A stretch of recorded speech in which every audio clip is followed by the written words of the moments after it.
Good morning. Today we are going to read the book of Daniel, chapter 11. Daniel 11.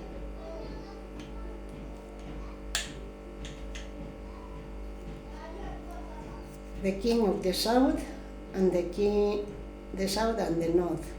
I'll read.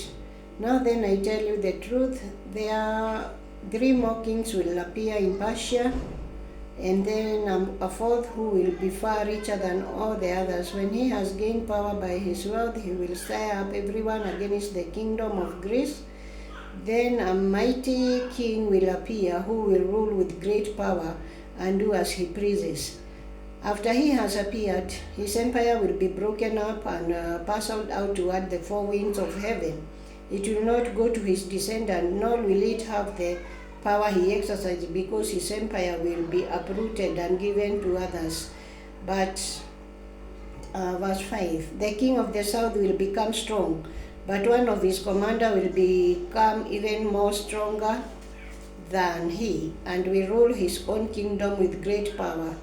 After some years, they will become allies. The daughter of the king of south will go to the king of the north to make an alliance, but she will not retain her power, and he and his power will not last. In those days she will be handed over, together with her loyal escort and her father and the one who supported her. One from her family line will rise to take her place. He will attack the fortress of the king of the north and enter his fortresses. He will fight against them and he will be victorious. Verse 8, he will also seize their gods, their metal image, and their valuable articles of silver and gold, and carry them off to Egypt. For some years he will leave the king of the north alone.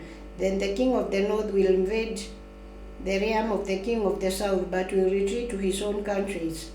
His sons will prepare for war and assemble a great army, which will sweep on like an irresistible flood and carry the battle as far as his fortress. Then the king of the south then the king of the south will march out in rage and fight against the king of the north, who will raise a large army, but it will be defeated. When the army is carried off, the king of the south will be filled with pride and will slaughter many thousand, yet he will not remain triumphant. For the king of the north will muster another army larger than the first, and after several years he will advance with a huge army fully equipped. In those times many will rise against the king of the south. The violent men amongst their own people will rebel in fulfillment of the vision, but without success. Then the king of the north will come and build up siege ramps and will capture a fortified city. The force of the south will be powerless to resist. Even their best troops will not have the strength to stand. The invader will do as he pleases. No one will be able to stand against him. He will establish himself in the beautiful land and will have the power to destroy it. He will determine to come with the might of the entire kingdom and will make an alliance with the king of the south, and he will give him a daughter in marriage in order to overthrow the kingdom. But his plans will not succeed or help him. Then he will turn his attention to the coastline and will take many of them. But a commander will put an end to his insolence and will not turn his insolence back upon him. After this, he will turn back towards the fortress of his own country, but will stumble and fall to be seen no more. His successor will send out a tax collector to maintain the royal splendor. In a few years, however, he will be destroyed, yet not in anger or in battle. He will be succeeded by a contemptible person who has not been given the honor of loyalty. He will invade the kingdom when its people feel secure, and he will seize it through intrigue.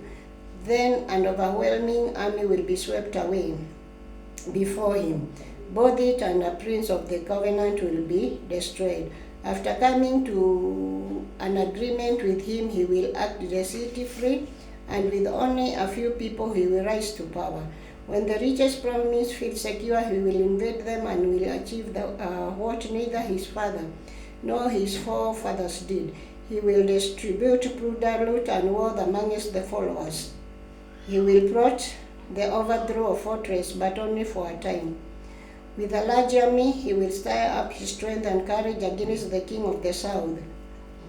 The king of the south will wage war with a large, very powerful army, but he will not be able to stand because of the plots devised against him.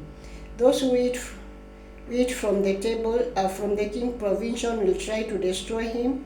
His army will be swept away, and many will fall in battle. The two kings, with their hearts bent on evil, will sit at the same table and lie to each other, but to no avail, because the end will still come at the appointed time. The king of the north will return to his own country with great wealth, but his heart will be set against the Holy Covenant. He will take action against it and then return to his own country. At the appointed time, he will invade the south again, but this time the outcome will be different from what it was before. Sheep of the western coastland will oppose him, and he will lose heart. Then he will turn back and vent his fury against the Holy Covenant. He will return to the south. He will return and show favor to those who forsake the Holy Covenant. His armed forces will rise up and desecrate the temple fortress and will abolish the only sacrifice. Then they will set up the abomination that caused desolation. With flattery he will corrupt those who have violated the covenant, but the people who know their God will firmly resist him. Those who are wise will instruct many, though for a time they will fall, but by the sword, or be burnt, or captured, or plundered. When they fall, they will receive a little help, and many who are not sincere will join them. Some of the wise will stumble, so that they may be refined, purified, and made spotless until the time of the end, for it will still come at the appointed time. That is Daniel chapter 1 to 35. God bless you.